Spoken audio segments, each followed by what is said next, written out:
15, and so we will call into order the Solid Waste Management Authority of the City of Crescent City and the County of Del Norte, State of California. And just to note that only those items that indicate a specific time will be heard at assigned time. All other items may be taken out of sequence to accommodate the public and staff. We will open up our meeting with roll call, if you would please. Commissioner Howard. Present. Commissioner McClure. Here. Commissioner Inscore. Here. Commissioner Naffa. Here. All right, would you please join me in the Pledge of Allegiance? And begin. I pledge allegiance to the flag of the United States of America and to the republic for which it stands, one nation, under God, indivisible, with liberty and justice for all. Thank you. At this time, we will open up public comment. Any member of the public may address the Solid Waste Management Authority on any matter that is on or off the agenda. After receiving recognition from the chair, please give your name and address for the record, and we will try to limit comments to 3 minutes. Do we have any general public comment? Seeing no public comment, we will close public comment and move to our open session items. We have 3 items on the consent agenda: the approval of the minutes from October 18th, a claim to U.S. Bank Corp. for $5256.10, and a budget transfer in the amount of $8,412. Any questions or actions for the consent agenda? Move to approve. I have a move to approve. Do I have a second? Second. All right, please pull the vote. Commissioner McClure. Yes. Commissioner Inscore. Yes. Commissioner Naffa. Yes. Commissioner Howard. Yes. Very good. We'll move on then to our Director and Treasurer's report. Mr. Ward. Thank you, Chair Inscore. It's been a relatively quiet month. We did install some new wells at the landfill on the E4 shallow and deep wells, which are between the landfill mound and the residential wells. And we installed dedicated pumps on those wells in large part because we were not able to secure ongoing permission from the residential wells adjacent to the landfill. And so we are going to be using those 2 wells as at least a temporary replacement for the residential well sampling, which the Regional Water Quality Control Board is interested in. You've already approved the budget transfer, which included primarily it was the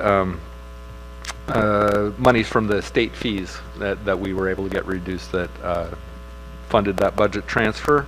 I did attend the CalRecycle Household Hazardous Waste and Oil Recycling Conference in Sacramento, and already we're seeing some results of that. CalRecycle has some contractors they have to assist with used oil programs, and we'll be working with C2 consultants under contract with CalRecycle, so it's not going to cost us anything, but it will build expertise and hopefully improve our outreach programs regarding used oil.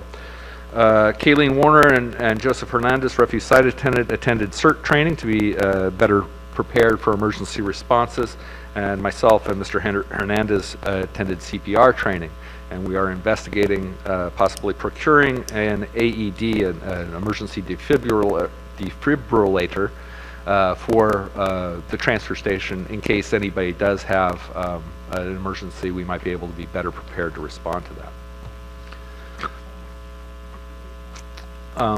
With that, there are no further comments. I can continue on with the financial reports. I just have one question. Have we been given any kind of indication on a time frame of which they will allow us to continue to use our own wells for this sampling? I mean, is there an expectation that we will get private property owners eventually to do this water sampling, or are they satisfied with us continuing to use these 2 wells as representations of the contaminant levels? I think it's clear that that the Regional Water Quality Control Board staff would by far prefer us to have direct sampling of the residential wells, but if we cannot get permission from the property owners, and in some cases the property ownership is complicated in that you have non-resident property owners who have warrants out for their arrest, they're difficult to contact by nature. So it's not clear exactly when we might get permission, but they're agreeing for the time being to let us use these other wells. So they have not given any kind of cutoff? No cutoff You have to date. get this figured out by X. Okay. And I appreciate their understanding that you can't force an issue if we don't have permission from the residential property owners. We can't go onto their property and regularly sample their wells. Okay. Does the commission have any other questions about the initial part of the director's report? All right. Okay. With financial. Financials are generally looking good. We now have over $900,000 in the bank, in addition to the nearly $200,000 for the last month's rent. Lisa Babcock, this is the first month you'll be seeing, we do have the balance sheet from the AVA. Of course, we will quarterly have an element of this meeting be an AVA meeting, but we're not doing that this time. So when we do have an AVA item on the agenda, I'll include all of the last 3 months in that summary, so you'll be able to look at them at that time. Regarding the accounts receivable aging, once again, Lisa Babcock's doing a bang-up job, and you'll see almost all of our outstanding debt is less than 30 days. Claims approved by director, once again, as always, the largest payment goes to Hamburg WSG for their good services as transfer station operations contractors, and the second largest payment was for disposal from the Klamath facility. Comparing to our profit and loss, to our income in previous years, currently our authority revenue is just about 3% ahead of budget, and regarding franchise fees, and it's a little bit over 10% ahead of budget for revenues at the transfer station. So generally our revenues are looking good. Good. Yes.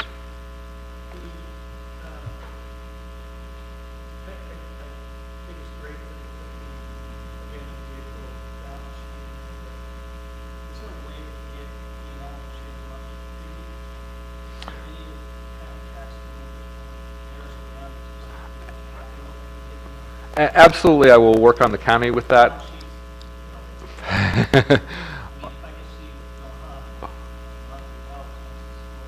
Sure.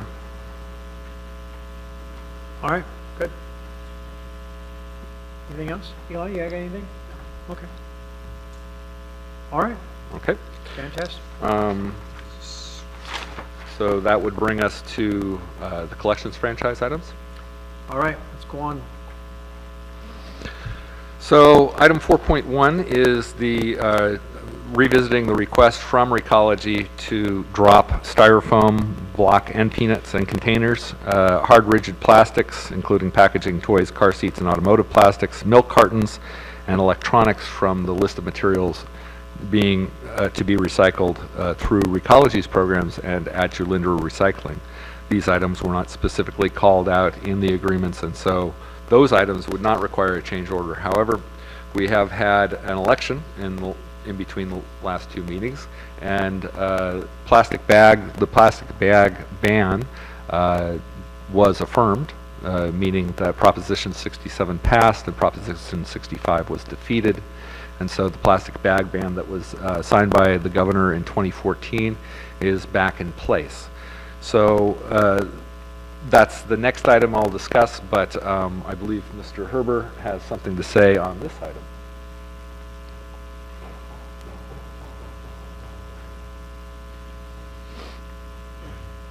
Afternoon. Jeremy Herber, General Manager for Recology. Wanted to get everybody up to speed on a few things. Obviously, you saw the letter from us for the three items we're talking about. We also took into account Martha's request, and concessions. So here's what we kind of came up with. What we'd like to do is we really want to show that we're not here to try to upsell customers. We're not trying to get them into larger cans. We're not trying to do that. So what we're going to propose is a styrofoam take-back, or pretty much styrofoam take-back. What that's going to be is it's going to act like a bulky item, okay? So for the customers, because really that's the only item on the list that we're requesting that takes up a lot of room. So what we'd like to propose to the community is that if a customer has a large quantity of styrofoam and they want to bag that up separately, styrofoam only in a bag, call us up and says, hey, we're setting that out at your regular trash pickup time. We'll treat it as a bulky. We'll have a separate ticket item that says to our driver, pick up this bag. It's styrofoam only at no additional charge, and it will not count as a bulky item. Okay? So that's something that we're trying to say, hey, sorry for the inconvenience, but at the same time, you know, we don't want you to have to change your can size. We still want to provide you a good service. And so we're hoping that addresses what you had requested at the last meeting. Hope that helps. So at the same time, you know, now that this, you know, the propositions have passed, we would like to have a change order for the plastic bags to be removed from our contract as well. So also, Ted and I had, you know, discussed an outreach plan as well. You know, obviously we want to be able to go out to the community, let them know from Jalindra's and Recology as a combined effort, you know, letting the community know why these changes are taking place, how they're taking place, you know, how everybody else is being affected as well. In pamphlet, I believe it was put into the agenda. We did a comparison of some other communities. As you can see, nobody else is really taking this material either, and there's a reason for it. There's just no market for it. It's hard to move, and so I just wanted to make sure that, you know, we gave you a comparison of what other comparables that are nearby are doing. So we provided that for you, and also we're, you know, hoping to do some radio work, some mailers, our continued outreach program to the community to let them know the changes. We don't expect the changes to take place, you know, overnight. Really what we're saying to the community is that we understand we're still going to see this in our recycling containers. We just want to make sure the community understands that it is going in the trash, that it's not being recycled. That's our main outreach. We don't expect, you know, we'd like to see it curb off eventually because it does lower the labor for Jalindra. But overall, we're really just trying to get the word out to the customers that this material is going in the trash and that they're not shocked by that. We didn't tell them. Okay. And the last thing that I really want to discuss is Jalindra is still struggling. I mean, everybody knows that. So they're having some serious shortfalls, and we did some numbers, and I don't know, did they see those numbers that we provided? Okay. So probably should have put that in there, apologize. There's, Jalindra's, even if we remove these 4 items, including the plastic bags, there's still a shortfall for them monthly. So really what we're trying to ask for is we're looking for a 4.9% rate increase. And really what that is for is to fund Jalindra's, to keep their doors open and to keep the community recycling place continually functioning. 17 people get to keep their jobs. More or less, none of this money, I want to make very clear, is not coming to Recology at all. It's going a straight pass through right to Jalindra's to keep their doors open. So that's what we're asking, is to help keep them in place.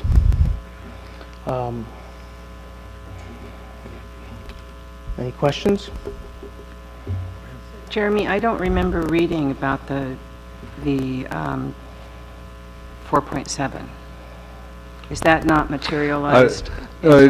It was information provided in discussions with Recology, and I didn't provide it to the board, not because I was withholding that information, but because we do not have, as the board knows, any direct relationship with Jalindra, nor have we reviewed their financials. And so the financial numbers presented by Recology and Jalindra, we don't have the ability to check them against anything.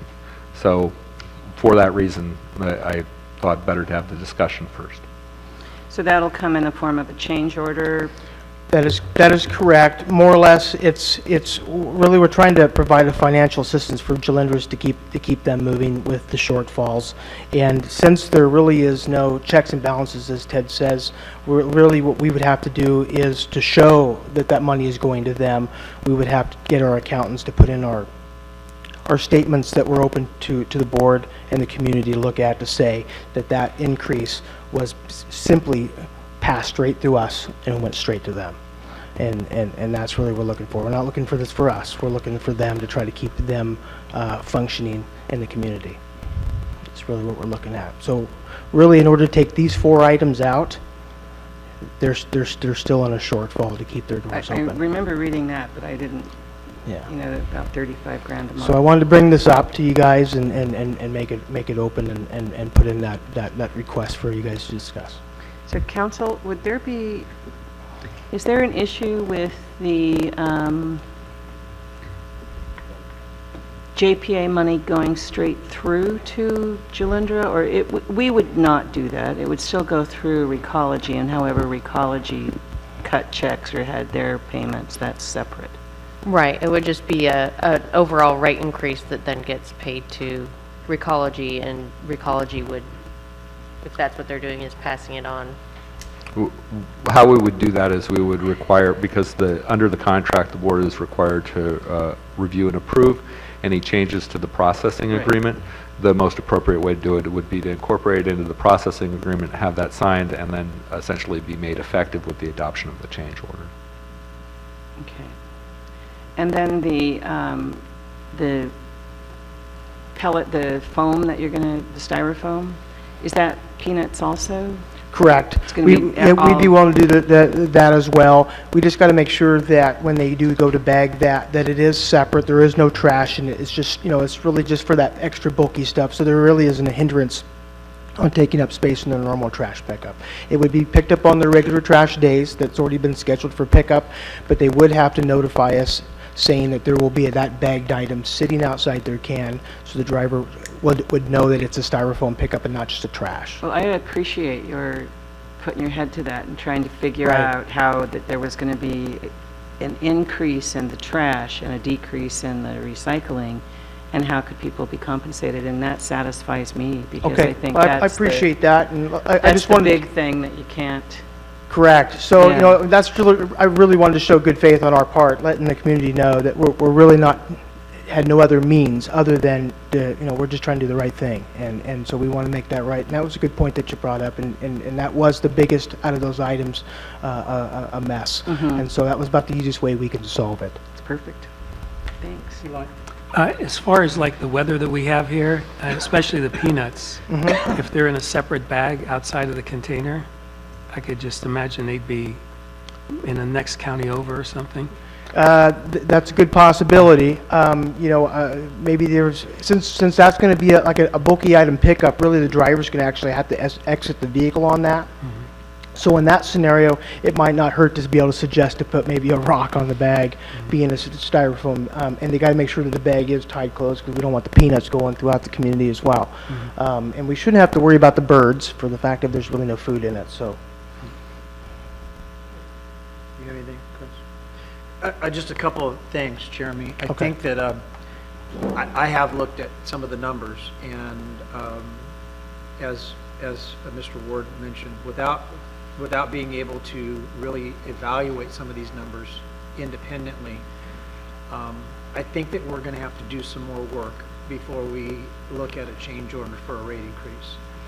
For two reasons. Number one, we need to verify the numbers. Sure. That protects you, Agreed. because in essence, you're signing off right now on Julindra's numbers as well, in a sense, because Right. the whole rationale behind the rate increase is to supplement and reinforce their processing.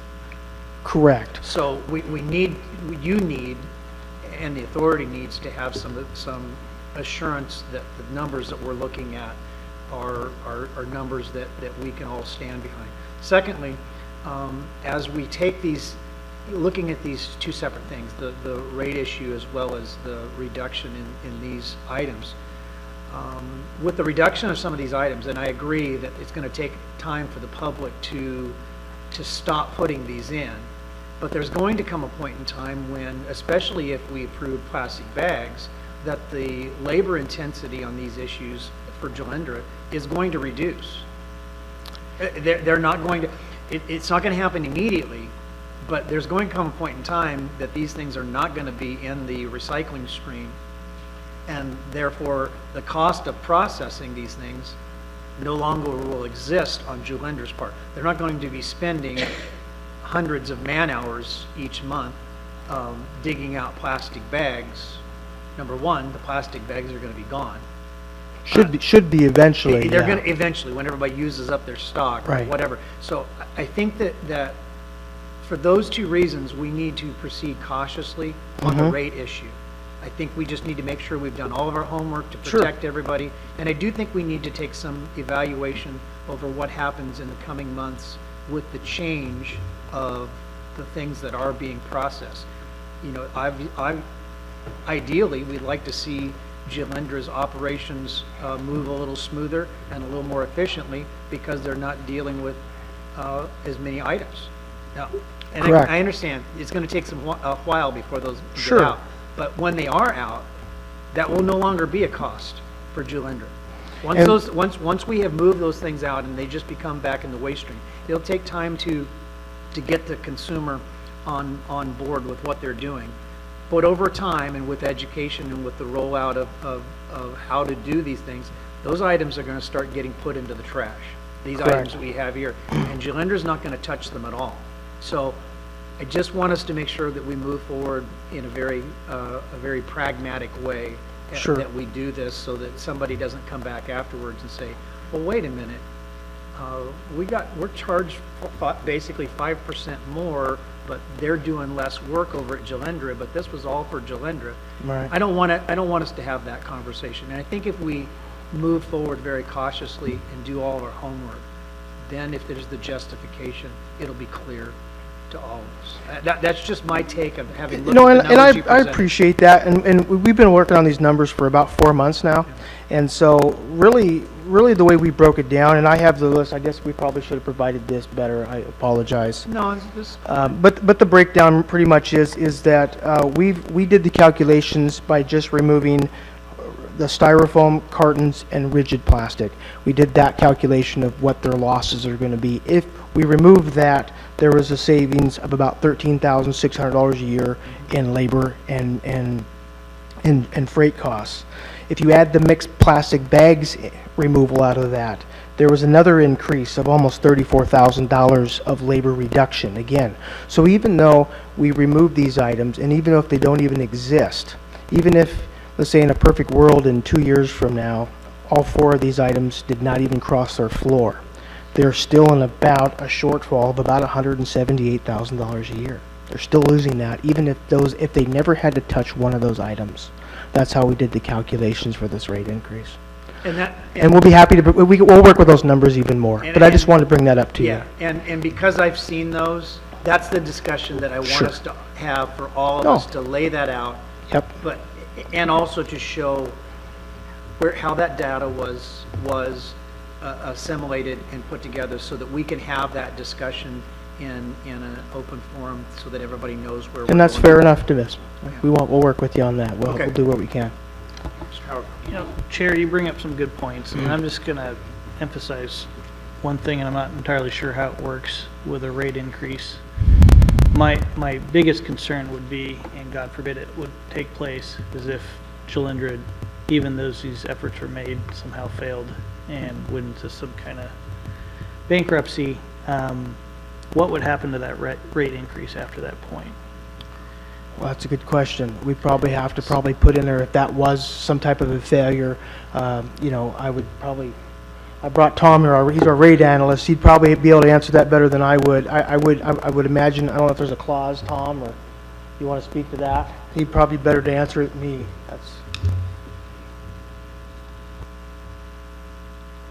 Hi, I'm Tom Norris from Recology.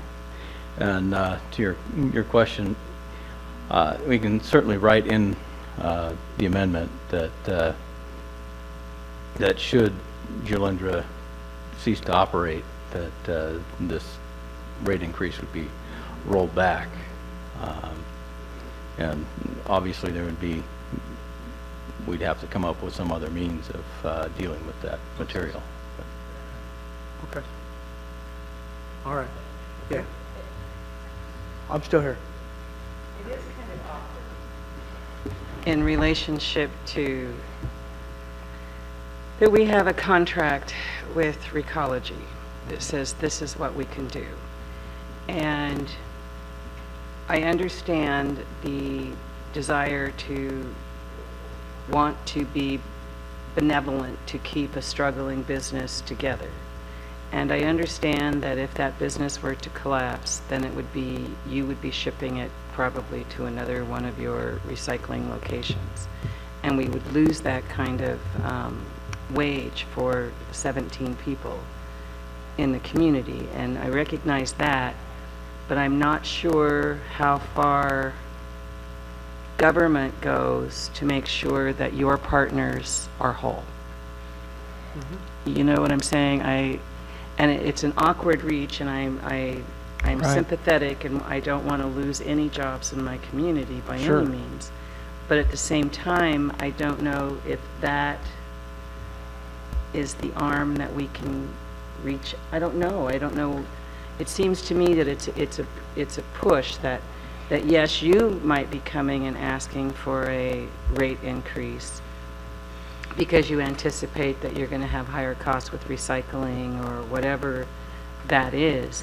But I'm not sure that the argument needs to reach into that we're trying to save Jalindra, because I appreciate Recology wanting to do that. I think it would be better for your business model to have a recycling plant here rather than 150 or 200 miles away. Correct. And so I know that it's to your advantage, to your bottom line and your operations, to make sure that you cover those costs, and that you are on the precipice of seeing a organization possibly fail. And that would affect your bottom line as much as it affects the rest of the community. But I'm just wondering, I kind of believe that the contract or the agreement of the change order, to me, needs to reach to just Recology, not to that we're doing it because we're trying to leapfrog over and save another entrepreneurial business. Because I could go back to, you guys get your trucks lubed somewhere, and if they're getting fixed and oil change and that kind of thing, and all of a sudden your oil changing company is looking like it's not going to be stable, we would never reach. Do you know what I'm trying to say? Sure, yeah, no, I get what you're saying. I mean, it's a very tight partnership, and it's, the two of you, it's totally symbiotic as far as the existence together, but at the same time, it is a contractual obligation that you have Sure. outside of this contract. Yeah, we look at it that way too. We've analyzed it from many different directions. We also see that, having them here is a big benefit to the community as well. Oh, I agree So wholeheartedly. so I'm just not we're trying to sure- find the happy road. It's never comfortable, especially for me being fairly new in this business, to come up and ask for money. It's not something that I'm like to do. It's uncomfortable, but it's something that you look at it, and I think it's the right thing for us to ask and proceed for. I think it's the right thing for the community, and that's what we're trying to push. Does it make our lives a little easier? Of course. Could we do better somewhere else? I don't know. We've never really ran those figures. And when we look at the figures, will we look at the figures of your profit that have left the county from Recology to the parent company? Because that, to me, if we're going to talk about we need to raise prices, maybe it needs to be a little bit of a give and take. And if Recology has had a handsome 10 to 12% return on their dollars here because they've made a wise investment and good contract, maybe they could back off by a percentage or something. I'm just saying. Maybe so, and there's been years where we've lost money too, and we've had to transfer money from our parent back to us just to keep running. So it's kind of a give and take. There's some years we do okay, and some years we've struggled. So it's kind of a happy balance. So we should probably make sure we take a look at those reports. Sure. I think that, and these are some of the discussions I think going forward, Jeremy, will Okay. remove any feelings like, well, we didn't do our due diligence, because ultimately, No, agreed. If we just acted on this just at face value, in essence, what we're saying is to our customers, to the ratepayers, you need to prop up Julindra. Correct. And- No. So That's if- correct. If we don't go through this whole process and have great conversations and lay out all these numbers, we just need to make sure that the public understands that that is in essence what we're trying to do. And the public may want to weigh in as we talk about this. Absolutely. And say, well, I'll just use an illustration of what Martha just said. Well, maybe Recology ought to help make that happen. And you can say, well, we are by doing X, Y, Z. I just think that the conversation. Same way with solid waste, same. Yeah, no, Yeah, I it'll be understand. good for all of us Yeah. to have good open. No, and we're conversation. open for conversation. I mean, we're just getting this thing started. I Yeah. mean, obviously, the big thing for us right now, to at least minimize the impact with Jalinders, is to get some of this material. Absolutely. Let's stop the bleeding first, Yep. and then let's just try to figure out how we can continue to support. That's really where we're at, and it's Good just deal. kind of, let's just start there. Yeah, Fair enough? yeah, Okay. thank you. Really Yep. appreciate it. Betcha. Thanks for the creative, All right. Uh, Is there a motion needed on this, or because it wasn't a change order? We don't have a change order, nor do we have direction to negotiate a change order.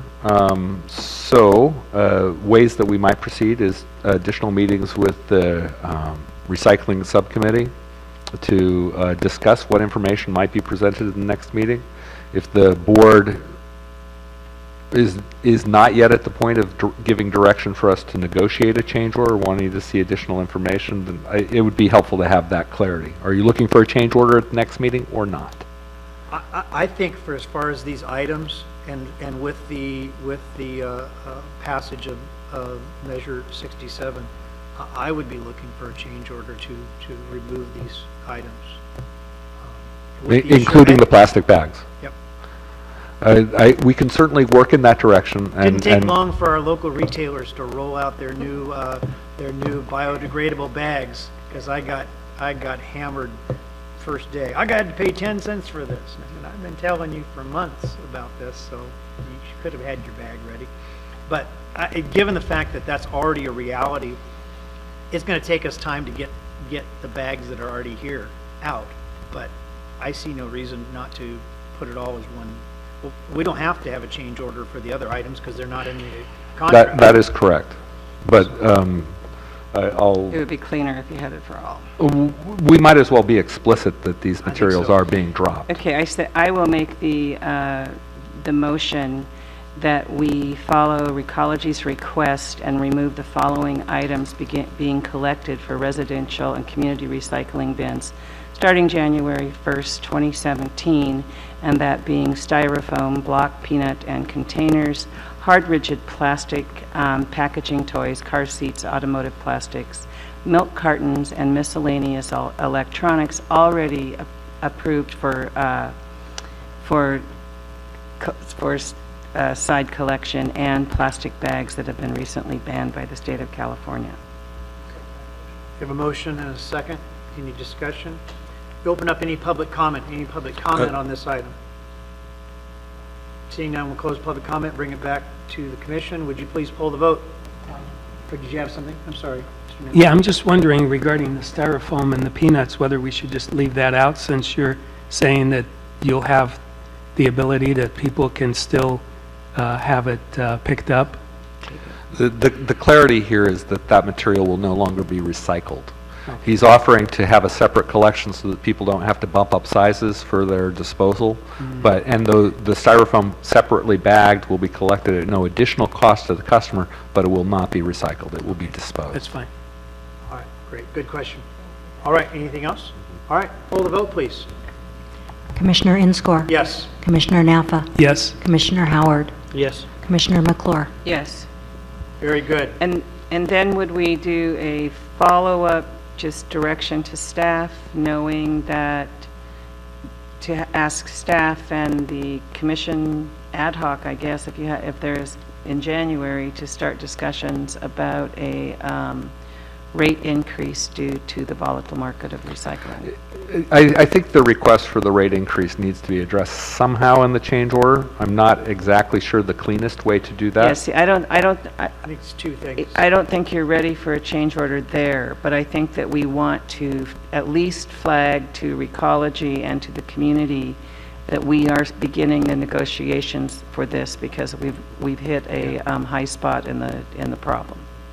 Yeah, Okay. yeah, So what I hear you saying is that the change order would specifically address the materials being dropped from the recycling program, but that we will not be addressing in the change order any rate changes. Is that correct? Correct. Okay. The change order to affect the change in service, is that something that requires a rate ordinance because it's a reduction in service? Though there would not be any changes in rates? And that would be just the plastic No, I don't think we bags. would need to do a rate ordinance for that, just Okay. a So the rate ordinance, if and when the board decides to look at a change order adjusting rates, it's important to realize there's the change order, and then there's a 2-month rate ordinance process. So it's about 3 months from the time the board decides, okay, well, this is the action we want to take, to the point that those rates change. And then, of course, there's public notice requirements letting everybody know, and of course, Recology's communications to their customers about the rate changes. In the meantime, let's go ahead and place a placeholder for this in our December meeting, and let's have a reach out for the recycling ad hoc to at least begin informal conversations, and then with the realization that the makeup of this board will be different in January, but I don't want to wait until then. There's some preliminary things that we can go ahead and get started in December, I believe, that would be a productive use of our time. So, Great. okay, thank you. Okay, 4.2 is a continued discussion about the propositions. Essentially, what I wanted to highlight was that while the California bag ban was ratified in the last election, there are currently requirements that grocery stores already take plastic bags back. So plastic bags, single-use takeout bags, are received back for recycling at Safeway, Walmart, Grocery Outlet, Walgreens, and Rite Aid. And I suspect, based on the construction size, that the CVS pharmacy, also under construction, would also have the same requirements.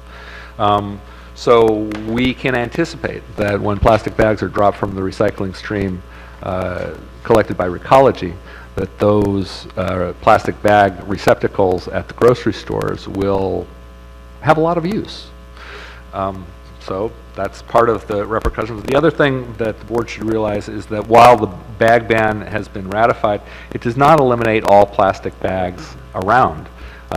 Suburban Propane regularly hangs their bills in a plastic bag. As we all know, Triplicate distributes their paper in a plastic bag, and plastic bags are still allowed for vegetables and meats and other things. So even grocery stores will still be handing out single-use film plastic bags after the bag ban is in place. So there will still be plastic bags to be disposed, but those will be disposed in the waste stream. And thought the board should know that grocery stores will be seeing more plastic bags following the changes to our system. And just one follow-up on that for our community. Take advantage of those retailers who take the responsibility of moving those plastic bags out themselves. Grocery Outlet does not. They have been accumulating those and bringing them to Julindra. So Safeway, Walmart, Walgreens, Rite Aid, those are better places to recycle. For those of you who still want to recycle these, then that's the place to take them, because if they go to Grocery Outlet, they're going to end up in the waste stream. That's all there is to it. So, all right, very good. Let's go on to the transfer station. Okay, item 5.1 is the change order that was already directed to be developed by the board. It's payment to Hambro WSG in the amount of $1,167 due to the delayed implementation of the Consumer Price Index rate changes. I'll make a motion to amend the agreement to allow the one-time payment to Hambro WSG $1,167. Second. We have a motion, a second. Any discussion? Good job doing it. Any public comment? Very good. Then we'll bring it back to the board. Please pull the vote. Commissioner Naffa? Yes. Commissioner Howard? Yes. Commissioner McClure? Yes. Commissioner Inscore? Yes. All right.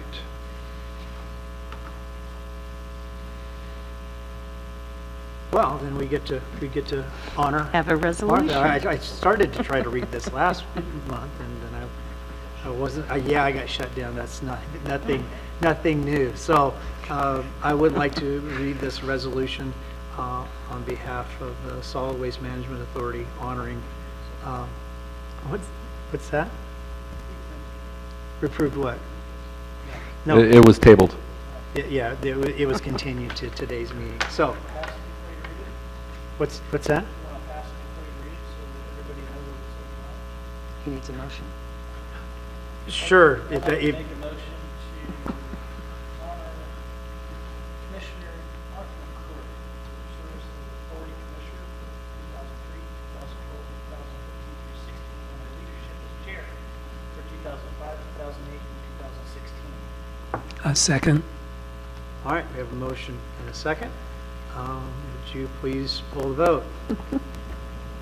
Commissioner Howard, Yes. Commissioner McClure, Yes. Commissioner Inscore. Yes. Commissioner Naffa. Yes. All right, now that we've approved it, I'm going to read it. We could have approved it after I read it, but it makes you happy that way. That's great. It's county way. It's City the county way, I county know. you know. Well, okay, whereas Martha McClure has served as the Commissioner of the Del Norte Solid Waste Management Authority for 11 years, between 2003 and 2012, and again 2015 to 2016, and whereas Martha McClure served 3 terms as Authority Chair in 2005, 2008, 2016, including serving as chair during the second and final phase of landfill closure construction and the concurrent construction and opening of the Del Norte Transfer Station. And whereas Martha McClure served during periods of many significant authority motions, including actions to purchase the property for the Del Norte County Transfer Station and contracting for its design and construction, which was completed 2005. in 2000. Wow, 2055, 2005. You'll fix that, right? Complete closure construction of the Crescent City landfill in 2006, initiated a program to recycle televisions and computer monitors, construction of a permanent household hazardous waste building, cleanup after the March 11, 2011 tsunami, a release of a request for proposals and selection of Recology Del Norte to provide franchise collection services with a dramatically expanded menu of recycling and yard debris collection services, which began in July 2011. Initiate a textile recycling program at the Del Norte County Transfer Station, and extend the transfer station operations agreement with Hambro WSG, including securing an additional 12 years of landfill capacity at the Dry Creek landfill. Whereas Martha McClure took an active interest in making sure that Del Norte County considered waste reduction, recycling, and reuse as an important community issues, she supported the efforts to achieve statewide 75% recycling goal. And whereas of the 146 authority meetings held during her tenure, she was only absent from 11 meetings. And now therefore be it resolved that the Del Norte Solid Waste Management Authority Board hereby recognizes the diligence and dedication of Martha McClure exhibited during her years of service as Authority Commissioner and Chair, passed and adopted by the Board of Commissioners of the Del Norte Solid Waste Management Authority Board, County of Del Norte, State of California, the 15th day of November 2016. There we go. Thank you. Thank you.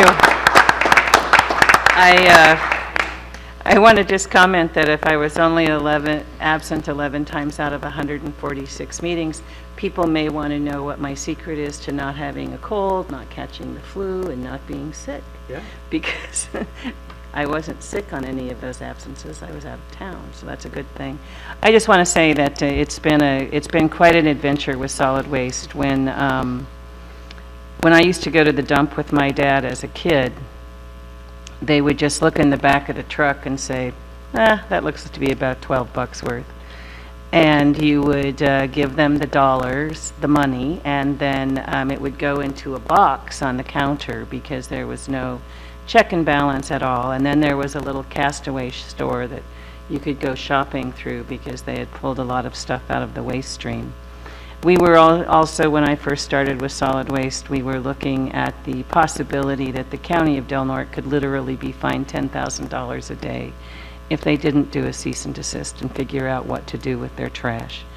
Having worked on the Coastal Commission, I can tell you that the City of San Diego, it took them 27 years to site a new garbage facility. So even though we think we do slow work here, sometimes we do great work here in a much shorter period of time than other parts of the state.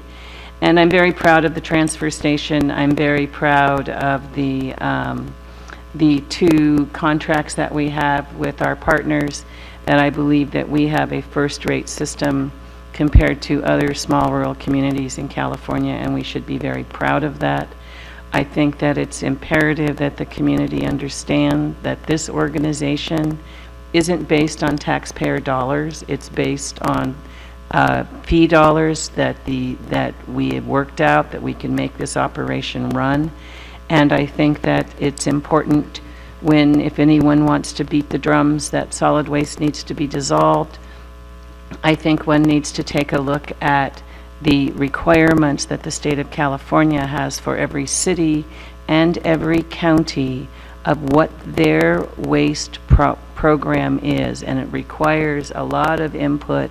And right now, both the city and the county have the great firewall of solid waste to protect our dealing with our waste, because sometimes it's even hazardous waste. So it's important that we have a system and a process that applies, that gets it done without a lot of angst. And sometimes when it's done that way, it appears that, well, we really don't need that because it's working so well.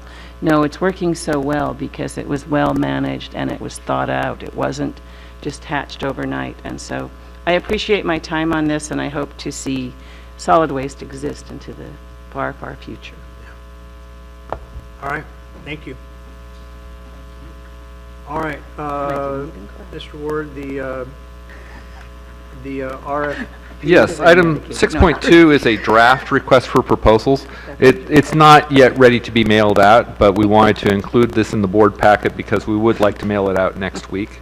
Essentially, this is to request proposals from potential contractors for our household hazardous waste collection events. According to the timeline, what we'd like to do is release this RFP next week. We would receive proposals, and the board would make a selection in February 2017, and the first collection event would start sometime in 2017 and extend through 2022. And then the board would have the option to potentially extend this agreement through 2025. Move to approve the request for RFP to provide services for the annual hazard waste collection events and related hazardous waste management. Second. The motion and a second. Any public comment? Seeing none, bring it back to the board. Any questions? Very good. Please poll the vote. Commissioner McClure, Yes. Commissioner Inscore. Yes. Commissioner Naffa, Yes. Commissioner Howard. Yes. Do you have anything that you want to bring to our attention regarding the work priorities? No, it's just available for conversation. Okay, we have a discussion regarding the task Can we- force. On the work Can we have- priority, Yeah. on the work priorities, is that standalone on our webpage? Because I think It it would, easily could be if it's I not think already. it would be I a really need to look nice at it. thing to be Yeah, a make a standalone. Can link do. to that. Thank you. Thank you. That's a great idea. We'll do that. Yeah, I thought we were going to talk about some of these items. I'm happy to do so if Okay. the board is so inclined. I'm just going to turn to the page We're here. going to lose, Pardon? I would be happy to talk about some of these Oh, too. we could do it but at I a would- different meeting. If we could Sure. postpone it to because we're going to December. keep this on every month, is the plan. That's fine. Yes, at least through January or Exactly. February, when we have Okay. new commissioners. Is that all right? That's Can we fine. do it in December? Okay. That's fine. All right, let's go on then. Okay. So the final item on the open sessions is the discussion and possible action regarding the response from the Solid Waste Task Force, which you can see is attached and signed by Mr. Nunn. Essentially, the task force declined the board's request to upgrade or revise its code of ethics and conduct, and they've explained their reasons. Okay. Any I comment, feedback? I just want to say that I was rather miffed when I read the response that after reviewing respective codes, the task force subcommittee determined that the rigor of our existing code of conduct actually exceeds that of most other counties. First time ever I thought it would be a problem to exceed for transparency's sake, but if that's where they want to go, that's their business. I just found it unfortunate that they wanted to have the least expressed code of ethics as opposed to one that is a much broader brush. But that's they have that authority, so I say we accept their signature, but Yeah. wow. I don't think I don't think we have, there's no any action for us. unless we want to try to, we have no authority over them anyway, so, I mean, I'm not going to get in an argument no. about how big or how small a code of ethics should be. I mean, they can all sign something that says, "I'll be nice," and it's, And we know that won't happen, so well, that's you never okay. know. We could think positive. Okay, we've come to the end of our regular items, through. and we do have 2 closed session items. We don't anticipate any reporting out on these items, but we will come to close out when we finish. I just thought, maybe before we finish, as far as the next meeting, because usually we don't really talk much afterwards, as far as the next meeting, just so you'll know, I'm done with my classes, so we could either go back to 3:30 or have it at 4 or whatever. We don't have to have it at 4:15 anymore, so. Okay. Well, let's just go back to the 3:30 then, if that's all right. Because Eli has no class. Okay, please make a note of that, Mr. Ward. Okay. Thank you. All right, thank you. What is it? All teachers never die, they just lose their